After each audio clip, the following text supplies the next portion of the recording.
क्या मुझे CGT-MSc scheme के अंडर ओवरड्राफ्ट लिमिट मिल सकती है? अगर ये क्वेश्चन आपका है, तो आज का वीडियो आपके लिए है। बहुत-बहुत नमस्कार, मेरा नाम सोनू कुमार है। आपका स्वागत है मेरे YouTube channel loan with Sonu Kumar में। इस चैनल पे हम बात करते हैं लोन एंड फाइनेंसेस के बारे में और सिर्फ बात नहीं करते, हम आपको लोन करा के देते हैं।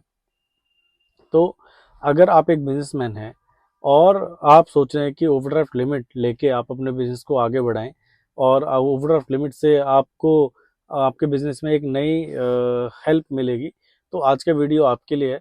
क्योंकि इस वीडियो में हम बात करने वाले हैं कि ओवरड्राफ्ट लिमिट होती क्या है, किस तरीके से काम करती है और आप ओवरड्राफ्ट लिमिट सीजीटीएमएससी स्कीम के अंडर कैसे ले सकते हैं, जो कि गवर्नमेंट की स्कीम है। तो वीडियो को आगे बढ़ाते हैं। सबसे पहले ये समझते हैं कि ओवरड्राफ्ट लिमिट होती क्या है।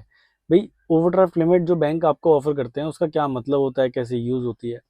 तो सबसे पहले ये समझते हैं कि ओवरड्राफ्ट लिमिट होती क्या है।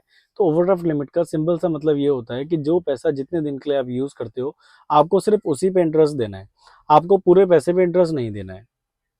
इसको एक एग्जांपल से समझते हैं। मान लीजिए आपने 10 लाख रुपए की लिमिट ली और 10 लाख रुपए की लिमिट को आपने एक महीने में सिर्फ 2 दिन यूज करा और वो भी सिर्फ 2 ही लाख रुपए यूज करे। तो आपको जो इंटरेस्ट देना है वो सिर्फ 2 लाख रुपए पे 2 दिन का देना है। आपको 10 लाख रुपए पे इंटरेस्ट नहीं देना है, बैंक को सिर्फ 2 लाख रुपए का 2 दिन का इंटरेस्ट देना है। तो ये बेनिफिट है ओडी या ओवरड्राफ्ट लिमिट का कि आपको सिर्फ जो बैंक को जो पे करना है, जो बैंक को जो चार्जेस पे करने हैं वो सिर्फ यूज्ड अमाउंट के करने हैं और वो भी उतने दिन के करने हैं जितने दिन आपने पैसा यूज करा। आपके अकाउंट में ओवरड्राफ्ट लिमिट आपके बनी हुई है बट आपने पैसा यूज ही नहीं किया, तो उस महीने आपको कुछ भी बैंक को देने की जरूरत नहीं है। ये बेनिफिट है ओवरड्राफ्ट लिमिट का। इसको एक एग्जांपल से और समझते हैं। मान लीजिए आपने आपकी जो ओवरड्राफ्ट लिमिट है, ओवरड्राफ्ट लिमिट 30 लाख रुपए की है और आपने 2 लाख रुपए आपने 5 और 6 तारीख को यूज करे। तो आपका जो इंटरेस्ट लगेगा अगले महीने 5 और 6 तारीख का लगेगा, आपके पूरे 30 दिन का इंटरेस्ट नहीं लगेगा, क्योंकि आपने पैसा सिर्फ 5 और 6 तारीख को यूज करा। तो आपका सिर्फ 5 और 6 का इंटरेस्ट आपको पे करना है। अब जब हमने ये समझ लिया कि ओवरड्राफ्ट लिमिट होती क्या है, तो अब ये समझते हैं कि सीजीटीएमएससी स्कीम क्या होती है। सीजीटीएमएससी स्कीम एक गवर्नमेंट अप्रूव्ड स्कीम है, जो कि गवर्नमेंट ने सारे बैंकों को बोला हुआ है कि अगर आपको कस्टमर को ओवरड्राफ्ट लिमिट देनी है तो आप हमारी गारंटी पे वो कस्टमर को ओवरड्राफ्ट लिमिट ऑफर कर सकते हो, दैट इज अनसिक्योर्ड। जिसके अंदर आप बैंक आपसे कोई भी मकान, दुकान, घर, गाड़ी, प्रॉपर्टी, कोई भी चीज गिरवी रखने के लिए नहीं बोलेगा। तो आप तो गवर्नमेंट ने क्या बोला है बैंकों को कि आप सीजीटीएमएससी स्कीम के अंडर में कस्टमर को ओवरड्राफ्ट लिमिट फैसिलिटी ऑफर कर सकते हैं, जो कि टर्नओवर का 15 से 20% होगा। इसमें मिनिमम टर्नओवर 1 करोड़ रुपए की मांगते हैं कि 1 करोड़ रुपए आपकी मिनिमम टर्नओवर होनी चाहिए। मैक्सिमम तो 1, 1.5, 2, 3, 4, 5 जो भी है उसके अंदर होनी चाहिए। तो सारे के सारे बैंक सीजीटीएमएससी स्कीम के अंडर आपको जो जो फंडिंग है वो प्रोवाइड कराते हैं। सीजीटीएमएससी स्कीम के अंदर जो गारंटी होती है वो गवर्नमेंट की होती है। इन केस अगर कोई भी दिक्कत होती है, कोई भी एनपीए केस होता है, तो गवर्नमेंट उसमें गारंटी देती है और गवर्नमेंट उसको एनपीए को अकाउंट को बाहर लेके आती है। ये बहुत ही अच्छी स्कीम है भारत सरकार की, जिसकी वजह से बहुत सारे जो एमएसएमईज हैं, जो कि बिजनेसमैन हैं, जो कि व्यापारी लोग हैं, उनको बहुत ज़्यादा हेल्प मिली है। जिससे क्या है कि आपको एक अनसिक्योर्ड ओडी लिमिट बहुत इजीली बैंक एक सैंक्शन कर देता है। तो अब बात करते हैं कि कौन कौन से बैंक है, कौन कौन सी एनबीएफसीज हैं जो सीजीटीएमएससी स्कीम के under overdraft limit facility offer कर रहे हैं।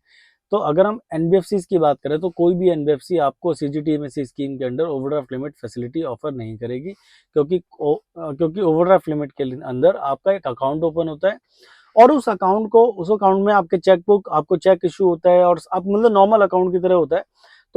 तो किसी भी एनबीएफसी को कोई भी अकाउंट खोलना अलाउ नहीं है। तो कोई भी एनबीएफसी आपको सीजीटीएमएससी स्कीम के अंडर में आपको लोन नहीं करती, आपको ओडी ओवरड्राफ्ट लिमिट नहीं प्रोवाइड कराएगी। अब बात करते हैं बैंकों की। तो बैंकों में आप जिस बैंक का नाम लोगे, सारे बैंकों को ये गवर्नमेंट की तरफ से मैंडेट है कि आपको व्यापारी जो हैं, जो बिजनेसमैन है, उनको सीजीटीएमएससी स्कीम के अंडर में आपको ओवरड्राफ्ट लिमिट प्रोवाइड करानी है। कंडीशन, कस्टमर का सिबिल सही होना चाहिए, कस्टमर के टर्नओवर पक्के में 1 करोड़ रुपए की होनी चाहिए और उनकी ट्रांजैक्शन अच्छी होनी चाहिए। ये 3 चीज़ समझ लेते हैं, 3 चीज़ों पे ही मेजर केस हमारा डिपेंड करता है। सबसे पहला आपकी आपका जो सिबिल है, सिबिल कैसा है, आपने कभी कोई डिफ़ॉल्ट नहीं करा होना चाहिए, कोई भी किसी भी बैंक का कोई भी लोन खराब नहीं होना चाहिए आपका। सेकंड, आपकी बैंक स्टेटमेंट अच्छी होनी चाहिए। बैंक स्टेटमेंट अच्छी है का मतलब जितने आपकी टर्नओवर है उसका 80 से 90% कोशिश करो कि 80%, मैक्सिमम हो जाएगा तो 90-100%, बट मिनिमम 80% आपके अकाउंट में क्रेडिट होना चाहिए।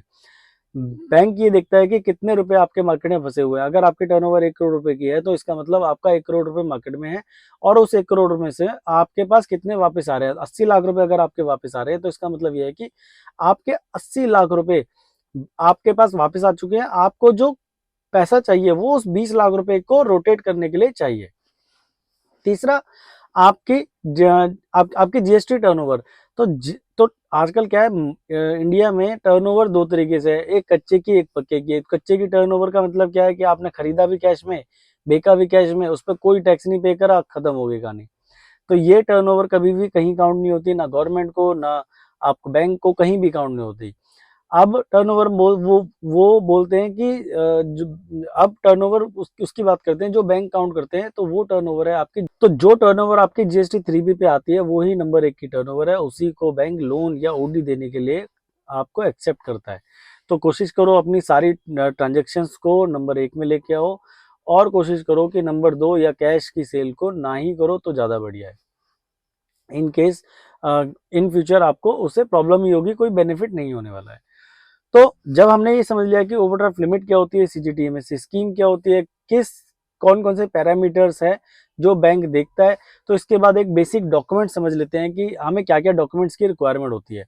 तो बेसिक डॉक्यूमेंट में पैन कार्ड, आधार कार्ड, 2 साल के आपके फाइनेंशियल्स, एक अपना बैंक स्टेटमेंट, एक अपने जीएसटी रिटर्न। ये एक बेसिक डॉक्यूमेंट्स है जो हमें रिक्वायर्ड होते हैं अगर आपकी ओवरड्राफ्ट लिमिट आपको लेनी है तो और बात करते हैं कि बैंकों की कौन कौन से बैंक आपको ऑफर कर रहे हैं। तो HDFC, Axis, ICICI, SBI, PNB, Union, आप जिस बैंक का नाम लोगे वो बैंक आपको ऑफर कर रहा है सीजीटीएमएससी स्कीम के अंडर ओवरड्राफ्ट लिमिट। तो आज के लिए इस वीडियो में इतना ही। कल हम दोबारा एक और नए वीडियो के साथ आएंगे जिसमें हम एक और स्कीम के बारे में बात करेंगे। तो अगर आपकी रिक्वायरमेंट एक अनसिक्योर्ड ओवरड्राफ्ट लिमिट की है, सीजीडीएमएससी स्कीम के अंडर में आप एक ओवरड्राफ्ट लिमिट लेना चाहते हैं, तो आप स्क्रीन पे दिए नंबरों पे कॉल कर सकते हो। हम आपको ओवरड्राफ्ट लिमिट कराने में हेल्प करते हैं। पहले हम रीड करते हैं आपकी फाइल कि आपकी फाइल किस बैंक के प्रोग्राम में फिट हो रही है, और उसके बाद आपकी फाइल को उसी पर्टिकुलर बैंक में भेजते हैं, जिससे कि आपके अप्रूवल होने के चांसेस बढ़ जाते हैं। 80 से 90% आपके अप्रूवल होने के चांसेस बढ़ जाते हैं। पैन इंडिया हमारी सर्विस अवेलेबल है। आप दिल्ली से हो, आप मुंबई से हो, चेन्नई से हो, कोलकाता से हो, आप राजस्थान से हो, हिसार से हो, हरियाणा से हो, उत्तर प्रदेश से हो, आप किसी भी जिले, किसी भी गली से हो, हम आपका लोन आपके शहर से, आपके नियरेस्ट ब्रांच से ही करा के देंगे। तो अगर आपको वीडियो अच्छा लगा हो, और आपको लगे कि आपकी लाइफ में हमारी वीडियो ने एक इन्फॉर्मेशन ऐड करी है, तो ऐसी इन्फॉर्मेशन के लिए आप हमें सब्सक्राइब जरूर करें, ताकि ऐसी इन्फॉर्मेशन हम आपके पास लाते रहें और आपको अलग अलग बैंकों के अलग अलग प्रोडक्ट्स के बारे में बताते रहें। बहुत बहुत धन्यवाद।